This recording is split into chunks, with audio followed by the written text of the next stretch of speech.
सोबोदेरो में DHO health Khairpur doctor इख्तियार Hussain Mirani, civil जज Sobhodero Farhan Ali Memon, MNCH national programme जी coordinator doctor madam Kamal Gajani, ADHO Khairpur doctor Rafiq Ahmed Bangi, THO health Sobhodero officer doctor Abdul Rehman Memon ऐं MS Sobhodero doctor Ashiq Ali Shah Jahania rural health centre Sobhodero में 24 कलाक फ्री डिलीवरी सेंटर जो इफ्तिताह किया। इन मौके ते फ्री डिलीवरी इफ्तिताही तकरीब में लेडी डॉक्टर सादिया कलवड़, डॉक्टर निघत शरीफ मेमण, लेडी LHV नर्सुन ऐं शहरिन अगूणे टाउन चेयरमैन सोबोदेरो रसूल बख्श सेहतो, जावेद सेहतो, असर जन्नान, बिलावल मंगणेजो, सोहेल मीरानी, इमरान जमाली, ममता सेहतो, बिलावल मेमण ऐं ॿिए स्टाफ अमले शिरकत कई।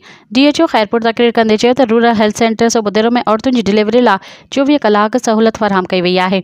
अस्पताल में अमली खोट, दवाउनि जी खोट ऐं ॿिए सामान जी फरहमी यकीनी बणाई वेंदी। अस्पताल ईंदड़ मरीज़नि सां बहितरीन सलूक सां पेश अचो ऐं उन्हनि खे पंहिंजाइप जो एहसास ॾियण जी ज़रूरत ते पिणु ज़ोर ॾिनो।